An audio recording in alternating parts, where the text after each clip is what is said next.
सम्माननीय सभामुख महोदय, म आजको विषयवस्तुमा प्रवेश गर्नुभन्दा अगाडि केही कुरा स्पष्ट गर्न चाहन्छु।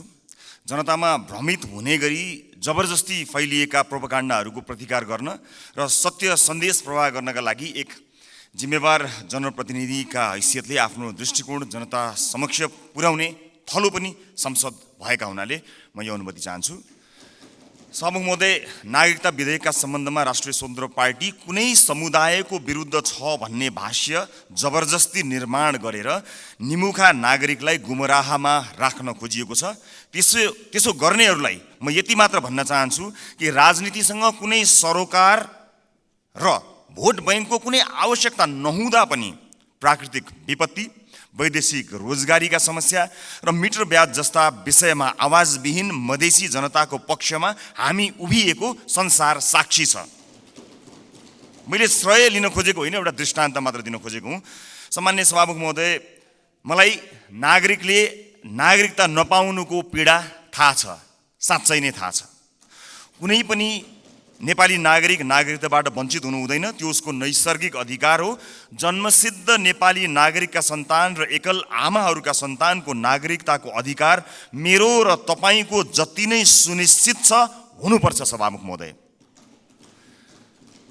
मात्र वैवाहिक अङ्गीकृतका विषयमा मौन रहेका हुनाले यसबारेमा छलफल चलाउन खोजिएको हो र सम्मानित सभामुख महोदय मार्फत म जानकारी गराउन चाहन्छु। एकल आमाका सन्तानले नागरिकता लिँदा आमाले बाबुको पहिचान नै नखुलेको स्व घोषणा गर्ने व्यवस्था हाम्रा आमा दिदीबहिनीहरूको आत्मसम्मान विपरीत छैन यो?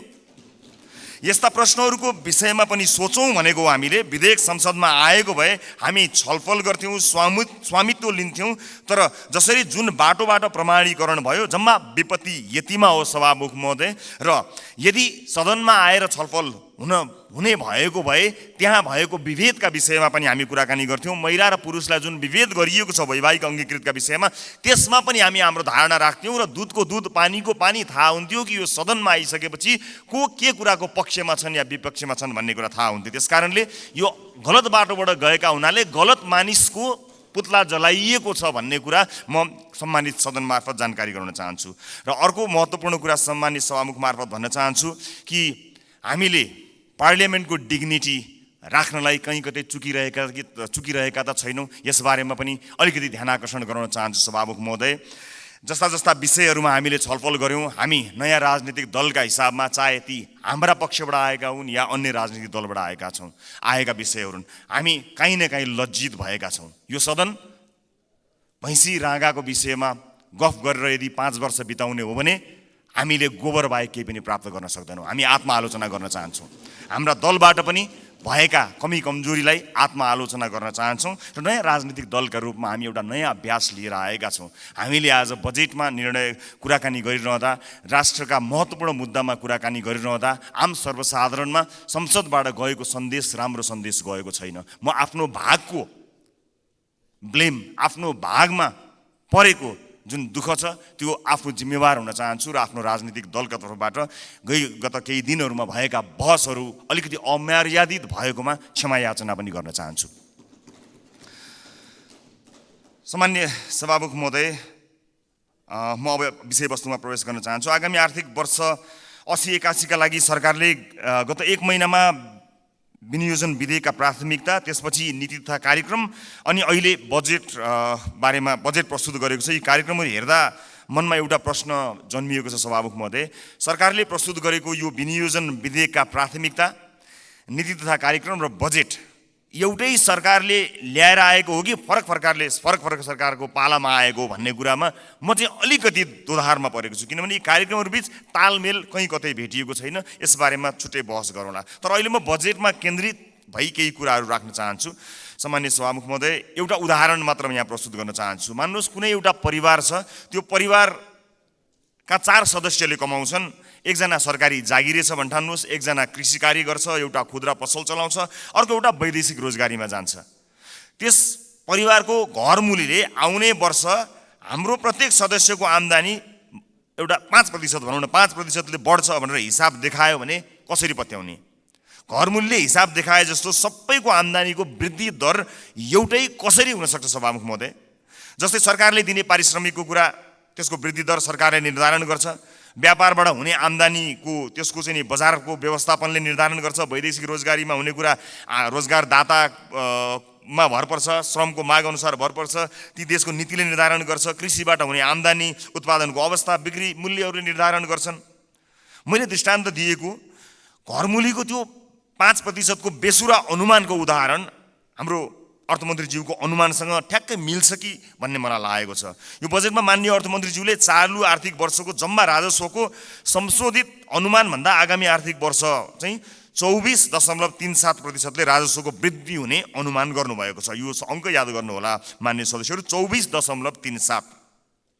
यस बजेटमा माननीय अर्थमन्त्रीज्यूले राजस्वका 90 वटा शीर्षकहरूमध्ये 68 वटा शीर्षकहरूबाट प्राप्त हुने राजस्वको मूल्य दर 24.37% नै हुन्छ भन्ने अनुमान गर्नुभएको छ। साथै राजस्वका मुख्य आधारहरू जस्तै कर, गैर करको दुवैको वृद्धि दर पनि 24.37% अनुमान गर्नुभएको छ। त्यसै गरी करका स्रोतहरूमा आय, मुनाफा तथा पुँजीगत लाभमा लाग्ने कर, वस्तु तथा सेवामा आधारित कर र वैदेशिक व्यापारमा लाग्ने कर सबैको वृद्धि दर 24.37% हुन्छ भन्ने अनुमान गर्नुभएको छ। सामान्य सभामुख महोदय, होलसेलमा गरिएको यस्तो अनुमानबाट यो पुष्टि हुन्छ कि यो बजेटको लेखन एउटा झारा टार्ने काम र एउटा गैर जिम्मेवारी काम भएको अथवा हेलचेक्राइपूर्ण ढङ्गबाट गरिएको हो कि भन्ने आशंका गर्ने प्रशस्त ठाउँहरू रहेको छ। यद्यपि यो रेभेन्यू फोरकास्टरको रूपमा म आफूलाई प्रस्तुत गरिरहेको छैन र यो रेभेन्यू फोरकास्टिङको विज्ञ पनि म होइन, तर यसरी यो कुनै एउटा कम्प्युटरमा एउटा एक्सेल सिटमा चालु आर्थिक वर्षको अङ्क राखेर त्यसमा चाहिँ 24.37% जोडेर राजस्व वृद्धिको अनुमान यो चाहिँ जो कोहीले पनि गर्न सक्ने म देख्दछु। फेरि पनि म जोड लगाउँछु कि म रेभेन्यू फोरकास्टिङको विज्ञ चाहिँ होइन। यस्तो हचुवाको भरमा अनुमानित बजेट प्रस्तुत गर्नलाई विद्वान अर्थमन्त्री अथवा विद्वान अर्थ मन्त्रालयका उच्च पदस्थ अधिकारीहरूको आवश्यकता पर्दैन भन्नका लागि चाहिँ रेभेन्यू फोरकास्टर हुनु पर्दैन भन्ने मलाई लाग्दछ। सभामुख महोदय, मैले नेपालको विगत केही वर्षको राजस्व, कर र गैर करका वृद्धि दर पनि हेरेको छु, जसमा कुनै पनि वर्ष हाम्रो राजस्वको वृद्धि दर, करको वृद्धि दर र गैर करको वृद्धि दर समान छँदै छैन। सभामुख महोदय, बजेट निर्माण प्रक्रियामा राजस्वको अनुमान नै यस्तो प्रमुख आधार स्तम्भ हो जसको आधारमा विभिन्न क्षेत्रमा गरिने खर्च तय गरिन्छ।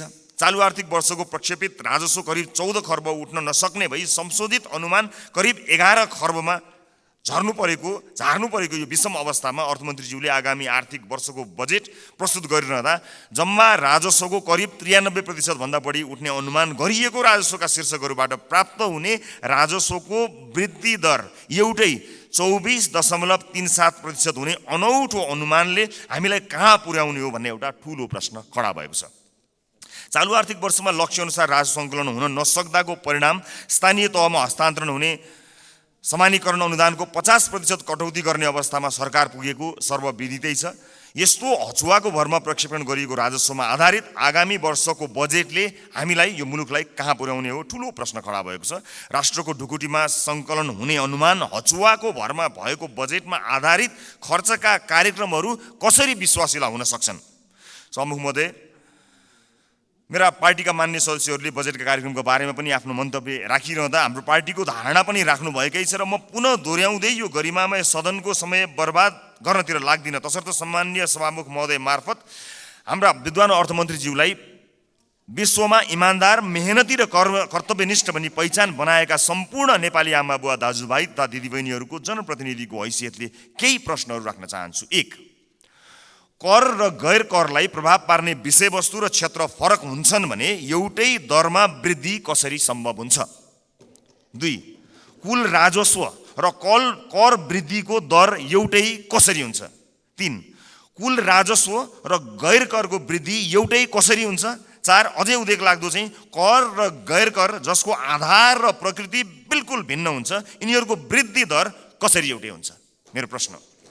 5, करका विभिन्न स्रोतहरूको वृद्धि दर फेरि एउटै कसरी हुन्छ? 6, राजस्वका 90 शीर्षकहरूमध्ये 68 वटा शीर्षकहरूबाट प्राप्त हुने राजस्वको वृद्धि दर एउटै कसरी हुन्छ? यी प्रश्नहरू यी प्रश्नहरूले यस्तो हचुवाको भरमा प्रक्षेपित राजस्वको आधारमा खर्च गर्न बजेटमा प्रस्ताव गरिएका विभिन्न कार्यक्रमहरूको बारेमा छलफल र टीका टिप्पणी गर्नुको कुनै औचित्य छ कि छैन भन्ने कुरा खडा गरेको छ सभामुख महोदय। झोलामा कति पैसा आउँछ भन्ने हचुवाका भरमा गरिएको अनुमानबाट गरिने खर्चका बारेमा छलफल गरेर गरिब जनताबाट सङ्कलन गरिएको राजस्व दुरुपयोग गर्नु कति उपयुक्त हुन्छ, यो पनि एउटा प्रश्न भएको छ। सम्मानित सभामुख महोदय, अर्थमन्त्रीज्यूले भर्खरै उठाएका प्रश्नहरूका सम्बन्धमा नेपाली जनतालाई स्पष्ट पार्नुहुनेछ भन्ने मैले आशा लिएको छु। यदि यसको स्पष्ट र विश्वास लाग्दो आधार नेपाली जनता सामु आएन भने सत्ता पक्षका माननीय सांसदहरूले यो बजेटलाई कुन नैतिकताले पास गर्नुहुन्छ होला, मैले गम्भीर प्रश्न खडा गरेको छु। सम्मानित सभामुख महोदय, राष्ट्रिय स्वतन्त्र पार्टी यो सदनमा उपस्थित भइसकेको छ। विगतमा जे भए पनि अब त्यसरी नचलोस्। माननीय अर्थमन्त्रीज्यूले मैले उठाएका प्रश्नहरूको विश्वासिलो आधारसहितको भरपर्दो जवाब दिनु सक्नु भएन भने मलाई आशा छ उहाँ राजस्व अनुमानमा संशोधित प्रस्ताव लिएर आउनुहुनेछ। हामी सृजनात्मक र रचनात्मक प्रतिपक्षको भूमिका निर्वाह गर्दै उहाँको संशोधित बजेटलाई पारित गराउन फेरि अग्रणी भूमिका निर्वाह गर्नेछौँ। सभामुख महोदय, सचेत नेपाली जनताहरूले हेरिरहेका छन्। बहुमतको आधारमा यस्तो हचुवाको भरमा अनुमान गरिएको राजस्वमा आधारित बजेटलाई पास गरेर अघि जाने हो भने यसको जिम्मेवारी पास गर्नुहुने सम्पूर्ण माननीय ज्यूहरूले लिनुपर्नेछ। गल्ती हुन सक्छन्, त्यसलाई सच्याएर अघि बढ्नु इमान्दारिता र महानता हो। भएको गल्तीलाई सच्याउन सत्तापक्ष र प्रतिपक्ष नभई हामी कुनै अर्को पक्ष भइराख्नु पर्ने छैन, एकै ठाउँमा उभिन सकिन्छ। यो राष्ट्रले जित्ने कुरा भएको हुनाले परम्पराको नाममा बहुमतले पेलेर जाने मनस्थिति बनाइयो भने त्यसको परिणाम अवश्य पनि यो देशले भोग्नुपर्ने छ, सत्ता पक्ष या विपक्षले भोग्नुपर्ने छैन। त्यसैले मान्य सदस्यहरूले तथ्यमा आधारित भएर आफ्ना विवेक प्रयोग गर्नुहुनेछ भन्ने कुरामा मैले आशा राखेको छु र एउटा आशंका उब्जिएको छ। म सभामुख मार्फत माननीय अर्थमन्त्रीज्यूलाई सोध्न चाहन्छु, स्पष्ट पारिदिनु होला कि यसपटकको विकास बजेट डडेलधुरामा कति पार्नु भएको छ, नुवाकोटमा कति पार्नु भएको छ, गोर्खामा कति पार्नु भएको छ? एउटा गम्भीर प्रश्न खडा भएको छ। सुनिए अनुसार र केही डाटाहरू सार्वजनिक भए भन्दा अगाडि यसको तथ्य जाँच गर्नु अगाडिको आशंकाको प्रश्न हो मेरो।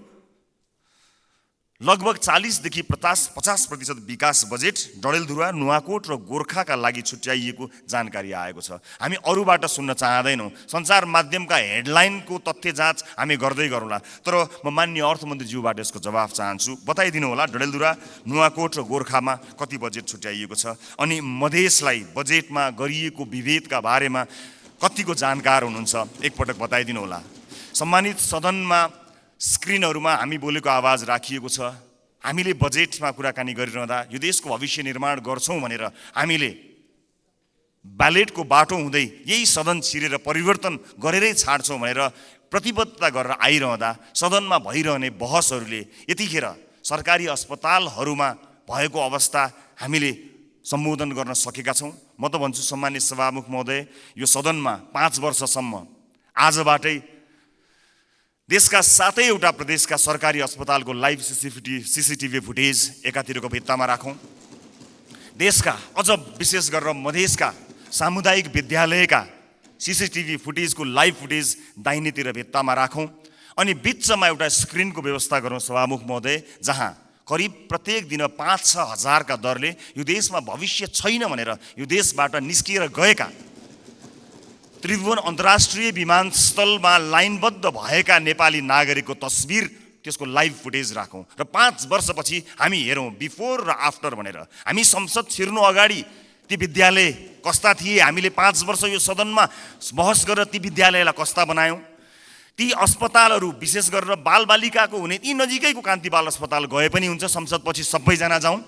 त्यो अस्पताललाई हामीले 5 वर्ष यो सदनमा विभिन्न कसैले असाध्यै नरम भनेर, असाध्यै असल ज्ञानी प्राणी भनेर, कसैले हामी जस्ता चर्का आवाजमा बोलेर, जसले जसरी बोले ता भए पनि हामीले गरेको नीति निर्माणले 5 वर्ष अघि र 5 वर्ष पछाडि के फरक पर्यो भन्ने कुरा यो स्क्रिनमा राखौँ र त्यसपछि 5 वर्षपछि आउने सदनलाई त्यो स्क्रिनको अर्को दृश्य हस्तान्तरण गर्ने प्रतिबद्धता व्यक्त गरौँ। यदि यसरी गर्न सक्दैनौँ भने र यसरी रागा भैँसीका भरमा बहसहरू चलाएर अगाडि बढ्ने हो भने नेपाली जनतामा निराशा छाउँछ। सभामुख महोदय, म गम्भीर ध्यान आकर्षण गर्न चाहन्छु। यो सँगसँगै म अर्को एउटा ध्यानाकर्षण पनि गराउन चाहन्छु। हामीले बनाउने कानुनहरूका आधारमा र अझ विशेष गरेर हामीले छुट्याएको प्राथमिकताहरूका आधारमा जनजीविकामा प्रभाव पर्नुपर्ने हुन्छ, हाम्रो जीवनमा प्रभाव पार्ने होइन।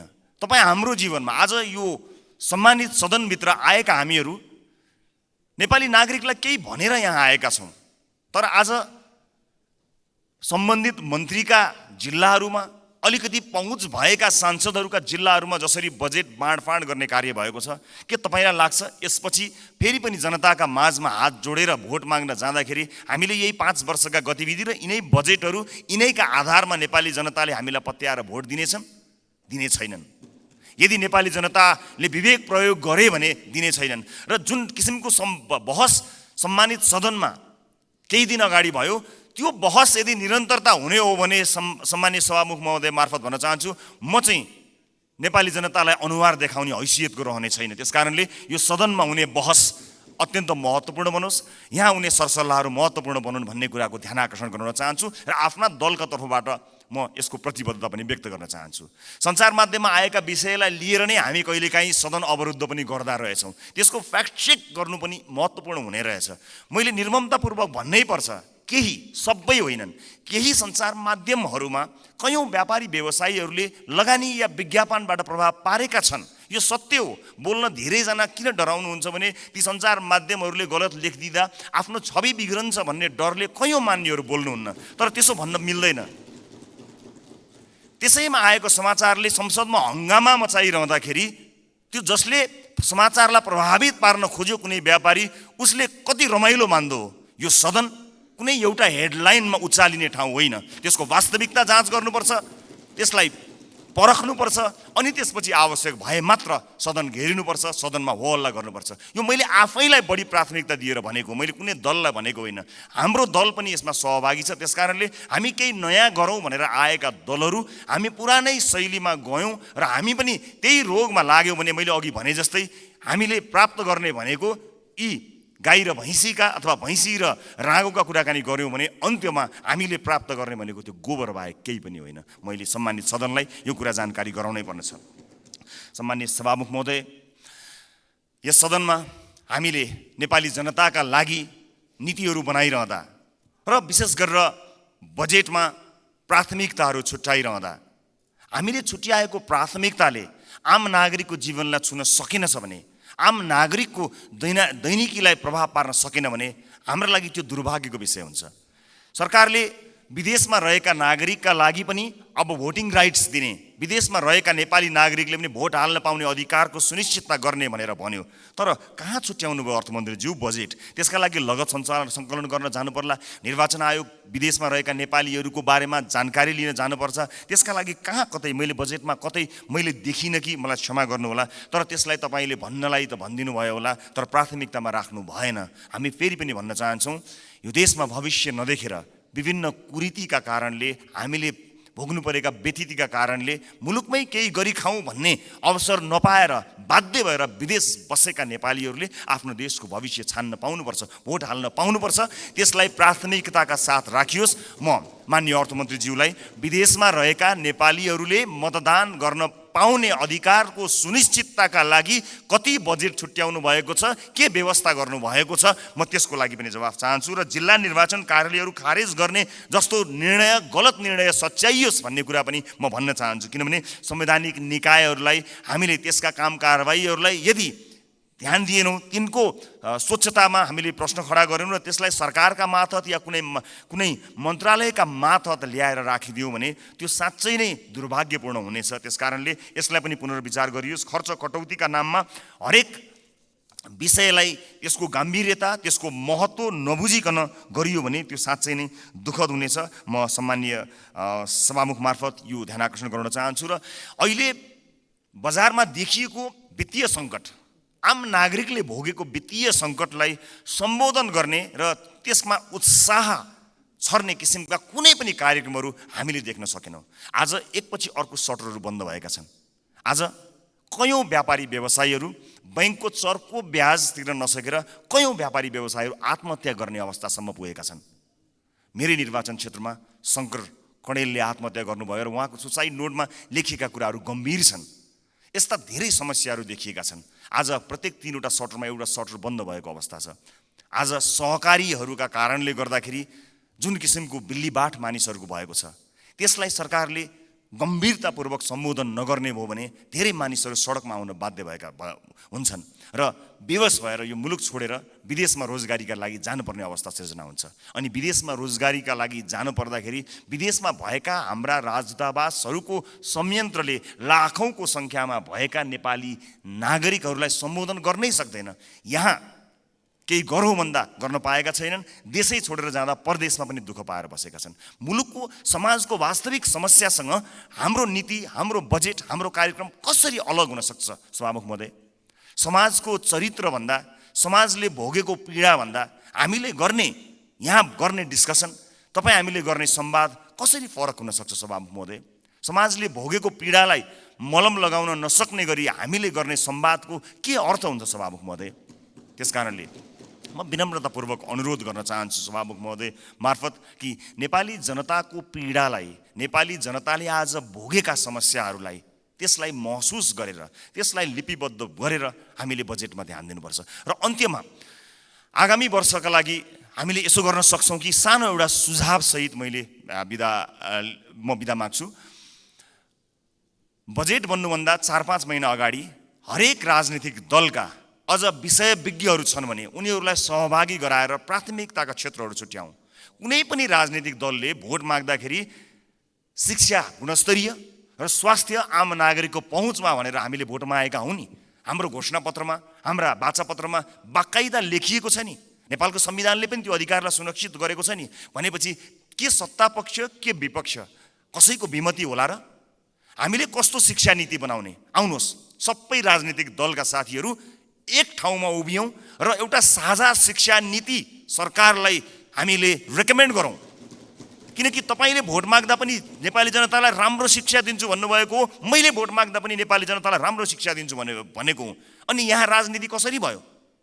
तपाईँको जिल्लाका बाटोहरूमा भोट हालेपछि अब तपाईँ यहाँ कुनै नेताको जिल्ला अथवा गाउँठाउँमा बाटो पुर्याएर भोट माग्ने दिनको त अब अन्त्य गर्नुपर्छ। हजुर, सिङ्गो देशलाई हेर्नुपर्छ। अब त त्यसरी चल्दैन बाँडेर।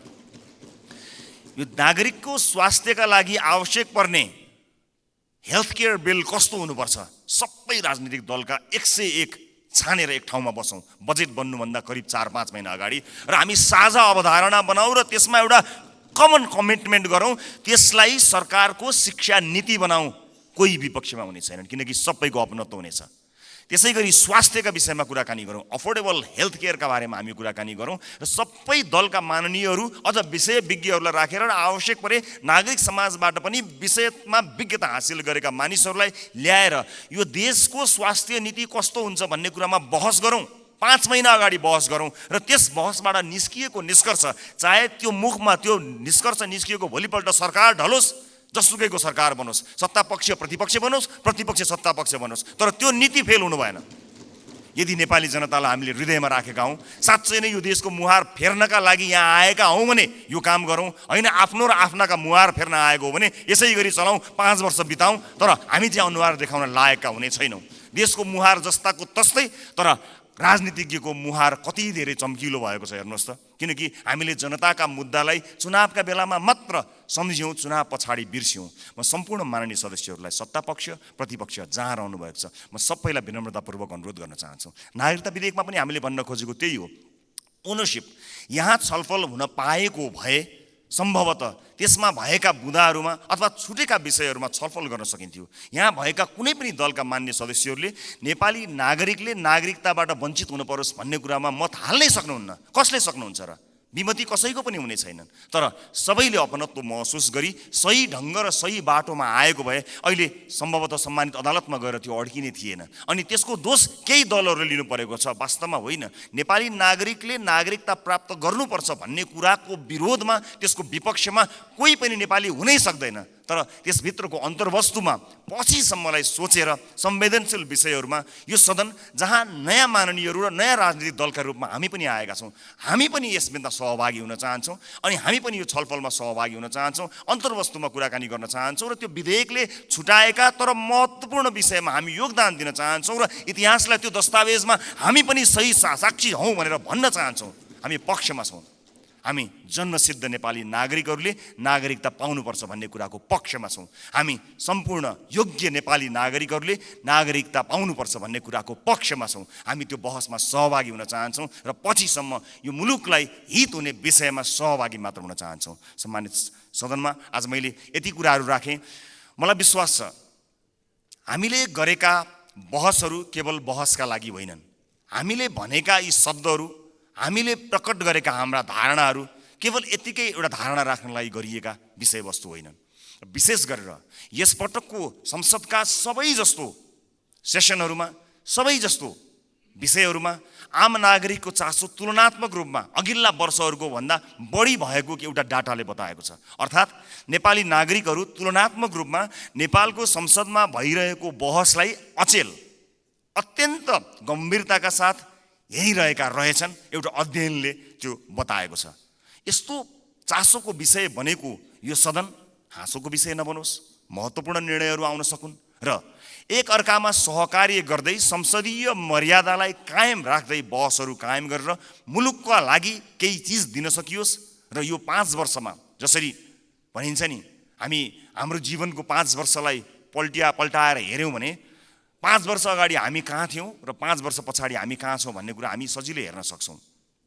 व्यक्तिको जीवनमा 5 वर्षको धेरै ठुलो महत्त्व हुन्छ। देशको जीवनमा पनि त्यो 5 वर्षको अझ धेरै महत्त्व हुन्छ। त्यसकारणले हामी यो सदनको जब अन्तिम दिनमा यहाँ बोल्नेछौँ, अघि मैले भने जस्तै हामीले विशेष गरेर देशको टड्कारो समस्यामा रहेका नागरिकको स्वास्थ्यमा यो 5 वर्ष सदनभित्र आएर हामीले के गर्यौँ त्यो भन्न पाइयोस्। त्यसपछि निर्वाचित हुने मान्यज्यूहरूलाई बुझाउन पाइयोस् हामीले यो देशका लागि यति गर्न सक्यौँ, बाँकी तपाईँको जिम्मा भन्न सकियोस्। अघिल्लो सदनले हामीलाई के बुझायो? आज अघिल्लो सदनले बुझाएका कयौँ भ्रष्टाचारका काण्डहरू काँधमा बोकेर हामी हिँड्नु परेको छ। त्यसको निराकरण गर्नुपर्दाखेरि यहाँ एउटा दलको नाम आयो भने अर्को दलले विभिन्न बाहनामा बार्गेनिङ गरेर त्यसलाई विषयान्तर गर्न खोज्ने हो कि भन्ने आशंका पैदा भएको छ। एउटा विषय उठ्छ, त्यसपछि त्यो विषय सेलाउँछ, अर्को विषय उठ्छ। कता कता आशंका पैदा भएको छ। मैले भनेको थिएँ कि कहीँ पुराना राजनीतिक दलहरू एक अर्काको पोल खुल्ला भनेर आत्तिएका त छैनन्, विषयान्तर गर्न लागिरहेका त छैनन्। हामीलाई डर भएको छ। नेपाली जनताले नयाँ म्यान्डेट दिएर पठाएको राजनीतिक दलका रूपमा हामी पुराना माननीयज्यूहरूबाट सिक्न चाहन्छौँ, बुझ्न चाहन्छौँ। तपाईँको राजनीतिक लडाइँ र तपाईँको राजनीतिक इतिहासको मानमर्दन गर्ने हाम्रो ध्येय कहीँ पनि छैन। कुन सङ्घर्षले तपाईँले आज यो दिन ल्याउनु भएको छ?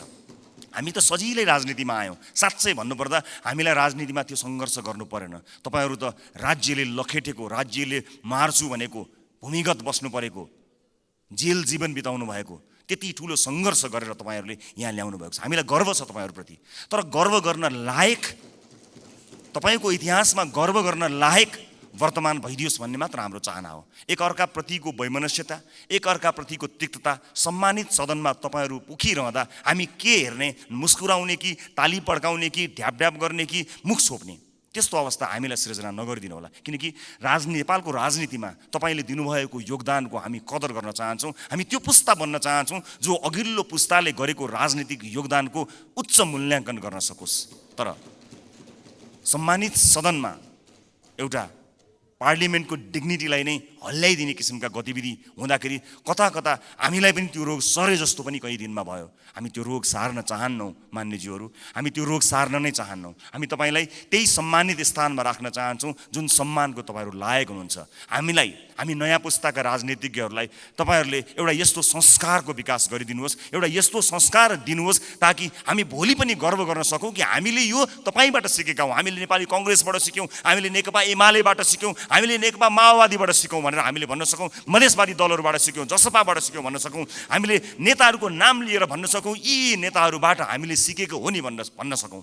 तर हामीले, माफ गर्नु होला, म क्षमा चाहन्छु, पछिल्ला केही गतिविधिहरूलाई हेर्दा हामीले चाहिँ उल्टो कुरा सिक्छौँ कि हामीलाई पो त्यो रोग सर्छ कि भन्ने डर पैदा भएको छ।